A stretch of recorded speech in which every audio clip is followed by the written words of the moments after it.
ఇది మన తెలుగు వాళ్ళు ఆనందించదగ్గ వార్త అండి. ముఖ్యంగా మన ఆంధ్రులు బాగా ఆనందించదగ్గ వార్త. మీకు తెలియంది కాదు. మన విశాఖపట్నంలో ముఖ్యంగా మన ఆంధ్రులకి ఇప్పుడు గూగుల్ ఏఐ డేటా సెంటర్ వచ్చిందనమాట. దీనివల్ల ఎన్ని జాబ్స్ వస్తాయని పక్కన పెడితే గనక, ఆ కంపెనీ రావడం వల్ల ఆ ప్రాంతం యొక్క ఎకోసిస్టమ్ మారిపోతూ ఉంటుందండి. అంటే ఒక కంపెనీ వచ్చిందనుకోండి, దాని వెనక ఇంకా లైన్ కడుతూ ఉంటుంది. మీకు ఎలాగైతే హైదరాబాద్‌లో మైక్రోసాఫ్ట్ వచ్చిన తర్వాత ఆ రూపురేఖలు మారిపోయి హైదరాబాద్‌ది, ఇది కూడా విశాఖపట్నానికి ఈ తరుణంలో ఆ యొక్క భూమి గానీ, ఆ యొక్క ఇన్‌ఫ్రాస్ట్రక్చర్ గానీ మొత్తం మారిపోతా ఉంటుంది.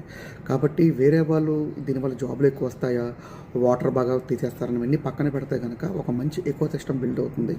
తద్వారా ఆ ఊరు బాగుపడుతుంది, ఉద్యోగాలు వస్తాయి. At the same time Adani, Airtel ఇంకా పే పెట్టడం, at the same time Sundar Pichai గారు ట్వీట్ చేయడం, ఇది నిజంగా మనందరం గర్వించదగ్గ విషయం. కాబట్టి ముఖ్యంగా మన తెలుగు వాళ్ళు, అందులో మన విశాఖపట్నం వాళ్ళు ఇది గుడ్ న్యూస్ అని చెప్పాలి. మీరు కూడా ఆహ్వానించండి.